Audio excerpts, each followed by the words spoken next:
তাই তুলসী তাকাচ্ছে গোবিন্দের দিকে। গোবিন্দ মনে মনে ভাবছে তুলসী আমার দিকে হাসছে কেন?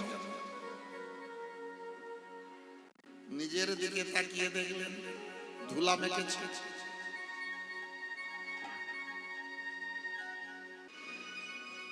গায়ে ধুলা মেখে গেছে তো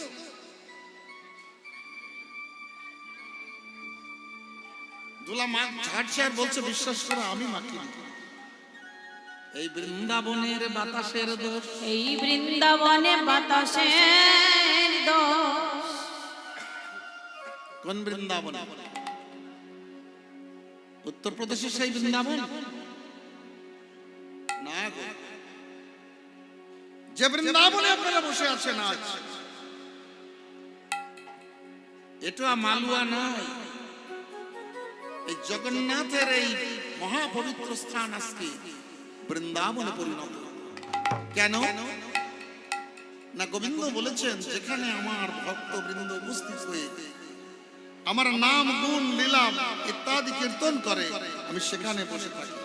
নাহং তিষ্ঠ আমি বৈকুণ্ঠ যোগিন হৃদয় নাচা মদভক্ত যত্র গায়ন্তি তত্র তিষ্ঠ আমি নারদ। বৈকুণ্ঠ আমার ধাম, কিন্তু আমি সবসময় থাকি না, যোগীদের হৃদয়েও থাকি না। কিন্তু যেখানে আমার ভক্ত একত্রিত হয়ে নাম গুণ রূপ লীলা কীর্তনাদি কীর্তন করে বা শ্রবণ করে, আমি সেইখানে সর্বক্ষণ উপস্থিত থাকি। তাহলে গোবিন্দ যেখানে আছে সেটা বৃন্দাবন। আজ এই ভূমিটা বৃন্দাবনে পরিণত হয়েছে। এই বৃন্দাবনের বাতাসের দোষ কি দোষ? এই বৃন্দাবনের প্রেমের বাতাস যদি কোনো ভাগ্যবান ভাগ্যবতীর গায়ে লাগে, বৃন্দাবনের প্রেমের বাতাস কোন ভাগ্যে যদি কারোর গায়ে লাগে গো, তার দশা কি হয় জানো? তার নয়ন পথে ধারা বইতে থাকে, তার নয়ন পথে ধারা বইতে থাকে। এই বৃন্দাবনে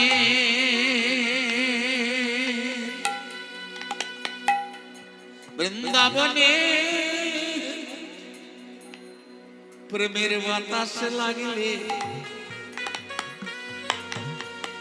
তার নয়ন পথে ধারা বইতে থাকে। বৃন্দাবনের বাতাস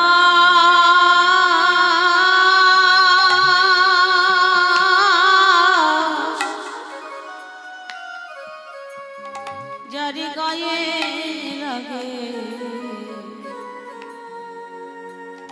তার নয়ন হতে ধারা বইতে থাকে। বৈষ্ণব কবি বললেন এই বৃন্দাবনের ধুলি মেখে সবাই কৃষ্ণ প্রেমের অধিকারী হলো, অধিকারিণী হলো। কিন্তু আমার ভাগ্যে হলো না গো, আমার ভাগ্যে হলো না গো, কেবল আমার ভাগ্যে হলো না গো, আমার ভাগ্যে হলো না গো।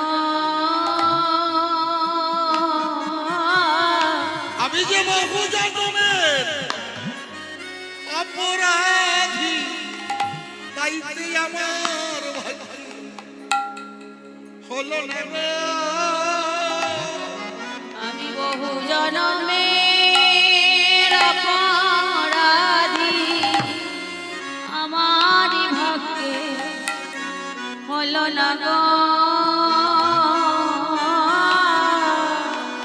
তাই হা কৃষ্ণ বলে এ প্রাণী কাঁদিল না গো, আমি বহু জন্মের হরি হরি বল। অপরাধী আমার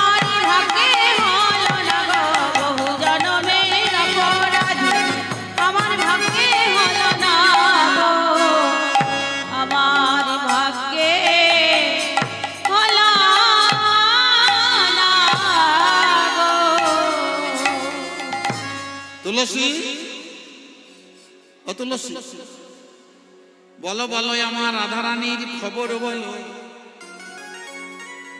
যতন করে তুলসীকে কাছে বসাইলেন, দেখিয়া তুলসী নাগর উলসী, দেখিয়া তুলসী নাগর তুলসী, তুলসী নাগর উলসী, দেখিয়া তুলসী নাগর তুলসী, যতনে বসালো কাছে, যতনে বসালো কাছে, মনের আকুলি কহিয়া সকলি, মনের আকুলি কহিয়া সকলি, রায়ের কমন পুছে, মনের আকুলি কহিয়া সকলি, রায়ের কমন পুছে। বলো বলো রাই কেমন আছে, বলো বলো রাই কেমন আছে, কি আমার কথা ভুলে গেছে, বলো বলো রাই কেমন আছে, আমার কথা কি ভুলে গেছে, বলো বলো রাই কেমন আছে, সে কি আমার কথা ভুলে গেছে, বলো বলো রাই কেমন আছে, আমার কথা কি ভুলে গেছে, বলো বলো রাই কেমন আছে। তুলসী কথা বলছে না কেন? ও বাচ্চাটাকে ধরে না, বাচ্চাটাকে ধরে না, ও বাচ্চাটাকে আগে ধরে না।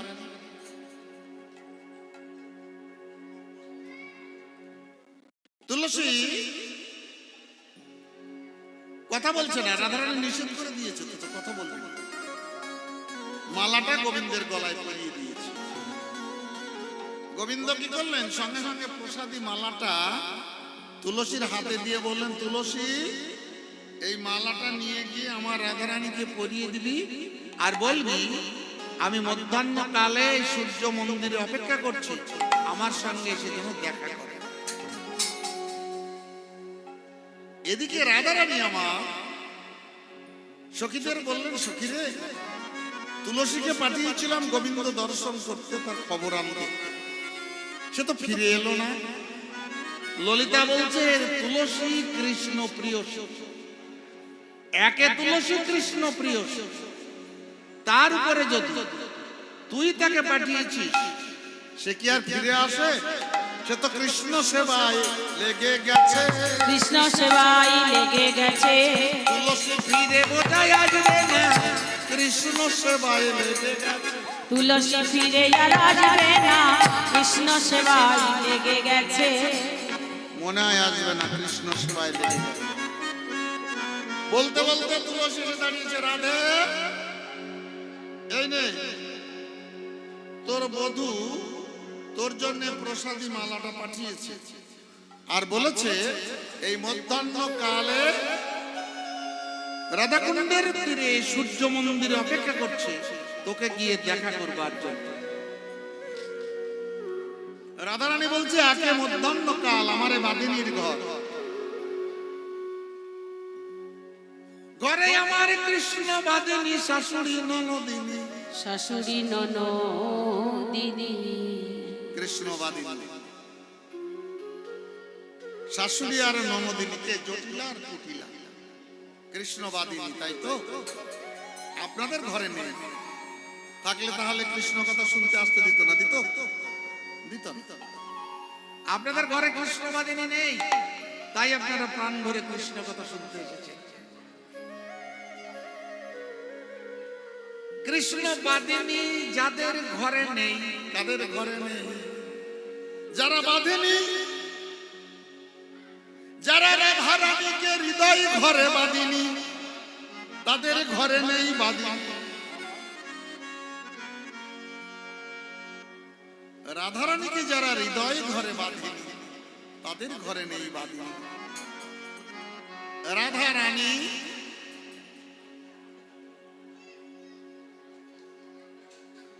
রাধারানী বললেন আমি কি করে যাব মধ্যাহ্ন কালে? ললিতা বললেন কাজ কর, কি? যোগমায়াকে স্মরণ কর, যোগমায়া একটা উপায় করে দেবে। রাধারানী আমার যোগমায়াকে স্মরণ করলেন। যোগমায়া এসে দাঁড়িয়েছে, রাধে আমাকে স্মরণ করেছিস? হ্যাঁ, কি জন্য? মা আমি এই মধ্যাহ্ন কালে যাবো একটু কৃষ্ণ দর্শনে, আমার একটা উপায় বলে দাও।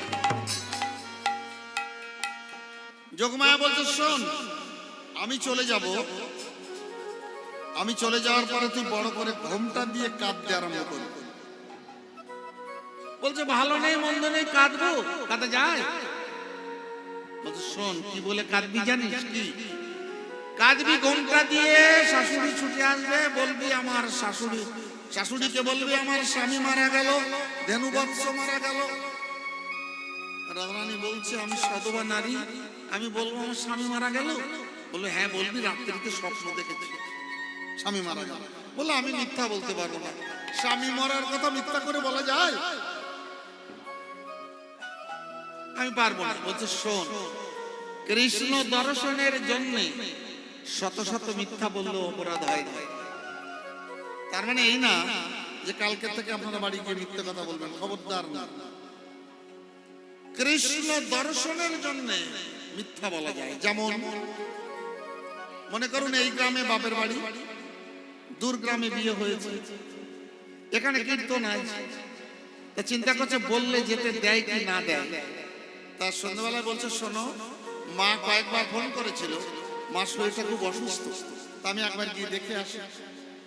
উদ্দেশ্য কি? না মায়ের নাম করে যদি আসতে পারি কীর্তনটা শোনা হবে। তা বলছে তাহলে যাও, তবে একটা কথা শোনো, তাড়াতাড়ি এসো। বলছেন না কালকে আসা হবে না, পরশুদিন সকাল সকাল চলে আসবে। কারণ আসবে তো কীর্তনের জন্য, কীর্তনটা শুনবে তবে তো যাবে। এ ধরনের মিথ্যা বললে অপরাধ হয়। তো শোন, তুই ঘুমটা দিয়ে কাঁদবি, তোর শাশুড়ি জিজ্ঞাসা করবে বৌমা কাঁদছো কেন?